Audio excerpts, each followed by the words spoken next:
back here in the studio, what in the world do you have going on back there? Josh, if I knew, I would tell you. No clue what's going on, man. That is embarrassing. Let's get this train back on the tracks here. A few big-time games we're focusing in on week one. We'll start off with Utah at Michigan, guys. Michigan is thought as a 4-point favorite right here. We don't know what to expect from the Maize and Blue, though. Quarterback questions in Ann Arbor. What do we expect from Michigan in week one? Well, Josh, I'm going to make history tonight. Jeremy Green is now questioning the relevance of Michigan on the national stage. You better be careful. You think about what happened to them at the beginning of the year last year. Appalachian State comes in. If you remember, people were just laughing about them playing that opponent. They come into the big house and they beat Michigan. You think about what happened the next week. Oregon rolls in and just absolutely thumps Michigan. Just embarrasses them the first 2 weeks of the season. However, the bowl game, end of the year, Michigan, as big-time football programs do, comes out and beats the Florida Gators. They beat them in a bowl game, one of the best teams in the nation. So when you have recoveries like that, it makes you be a mainstay in college football. But if you come out this year and you lose your second home opener in a row to the Utah Utes, what does that say about your program and its relevance on the national level? I'm just questioning Michigan right now. Well, I'll tell you, some people, myself included, would not be shocked or surprised to see this happen because Utah's a legit program, and I expect them to contend with BYU in the Mountain West. JR, we don't know if it's Nick Sheridan, we don't know if it's Stephen Three quarterback. Bottom line, what do we see from Michigan this Saturday? I think you're going to see a lot of discombobulation in the offensive scheme. Rich Rodriguez trying to put a good offense out there, but I don't know if he's got his type of quarterback in Michigan yet. Not sure if it's there. He's got, some Midwestern quarterbacks in there, whereas he needs some speed. He's got a typical drop back passer, smash mouth football players. He needs some speed at the skill position. And we'll give you one name to look out for from Utah Utes this weekend, and that is Leon Jackson, the quarterback for the Utes. Look for him to have a big day for the Utes. That's all I'm going to say. Just watch Leon Jackson. And with that, we shift our attention to Charlottesville, Virginia. The Southern Cal Trojans, the men of Troy, 2 weeks before their showdown with the Buckeyes in week 3, going to Virginia as 20-point favorites on the road to take on Virginia. Virginia, a solid team defensively last year. They lost a lot of talent. Bottom line, do we give the Cavaliers any chance in this game? Chris Long is gone now at Virginia. He was the main anchor for the defense last year. But if you look on the other side of the ball, on the offensive side, you have Janelle Sewell at the quarterback position who helped Virginia to that next level last year to get to where they wanted to be. Think he's going to try and keep Virginia in the game, but I look for USC to jump off to a fast start with Mark Sanchez and Joe McKnight. C.J. Gable will not be playing in this game, my sources from Southern Cal tell me, but I look for USC to have a big game. Well, something important to note is you mentioned Mark Sanchez. We do expect him to start that game, Jeremy. So with that, does that swing the momentum in Southern Cal's favor enough where the Cavs do not stand a chance? Well, we said so far tonight that we're making history. Greg Allen just said the word discombobulation on the air. Yes, he did. And boy, Greg. This weekend, Charlottesville, Virginia, the site of a big-time football game. The place where dreams are made. You don't say that.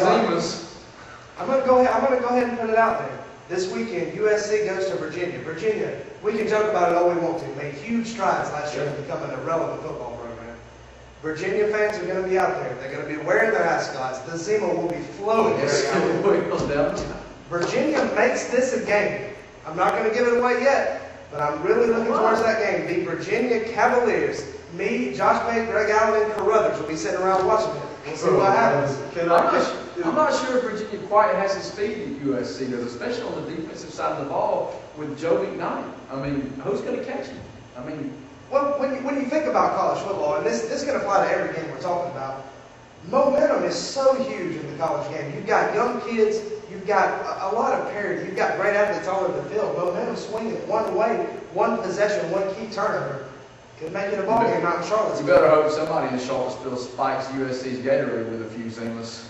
That would not be a happy plane ride. 3,000 miles back to LA with a loss in Charlottesville. We'll see if that goes down. If it does, this set may be very interesting this time next week. Monday night, prime time.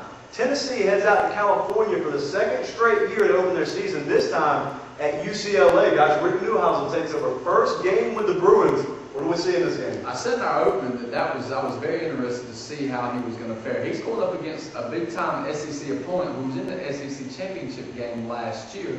I'm interested to see how he fares against the big time opponents. So I could understand if he was playing, Stanford or, a WAC team, but a big time SEC school, I'm not sure. I think Arian Foster may run all over UCLA.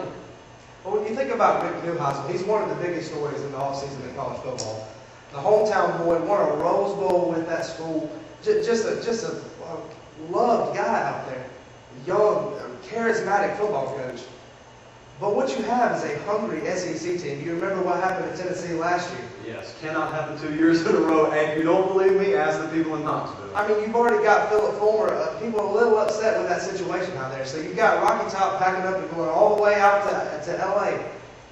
It's going to be a big game. Rick Newhouse, it'll be definitely a big test for him. It could be an interesting game to watch. That is not the only big-time game in California this weekend. It's Michigan State Saturday night in prime time, also on ABC. Heads to Cal to take on the Bears. And guys, Cal, even though a lot of people jumping on that Michigan State bandwagon, it's still a 4.5-point favorite at home. You look at quarterback questions at Cal. What do we see happening in this game? Kevin Ryland beat out Nate Longshore last year's starter for the starting job. But I'm going to go one up on you right here. I'm going to be interested to see how Brian Hoyer plays for the Michigan State Spartans. I'm looking for Sparty to roll out to California and do some mighty dadgum good things this weekend. Well, when you look at that decision to start, over a experienced quarterback like Nate Longshore, you got Jeff Tepper really shaking things up out there.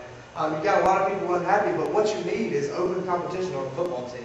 And if you claim that you're going to have open competition, but start the guy from last year anyway, you basically ruined your authority over that team. You got to think Mr. Tepper sees something. If he shakes up the quarterback situation, that is the most important position in college football. If he shakes it up that much, you got to think he sees something that we may not. You look at Michigan State, they only returned 13, but many feel in the past 2 years, this is finally the squad Mark D'Antonio has instilled his attitude in and may have a chance to do big things with in the Big Ten. Nonetheless, we move to St. Louis, Missouri, one of the big neutral site games, guys. Illinois taking on Mizzou, a 9-point favorite. Missouri, a top 10 team. Illinois did big things last year. It's a close game last year. What do we see this year? Well, Josh, let me go ahead and be the first one to say, Chase Daniel is your front runner right now for the Heisman Trophy. The biggest, most well-known player in college football right now. He's, a great quarterback and really a great leader of the team. With that spread offense, they can do a lot of damage. However, we saw Illinois last year beat Ohio State. Under the direction of Juice Williams, could be an interesting game out in St. Louis.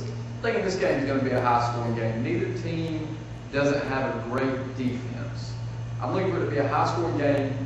Juice Williams, I want to see how it's going to affect him not having Rashard Mendenhall there this year. Who's going to step in and fill those shoes? Maybe, Juice runs for, 1,500 yards and throws for 3,000. It's not going to happen, okay, Illinois fans?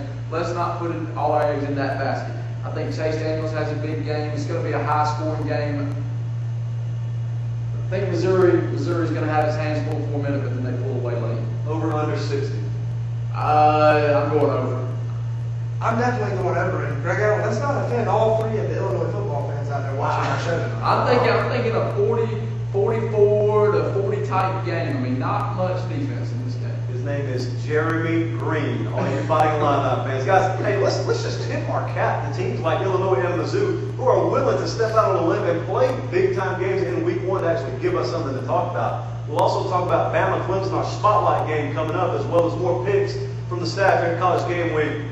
But before we do that, we have a special word from a special friend of ours.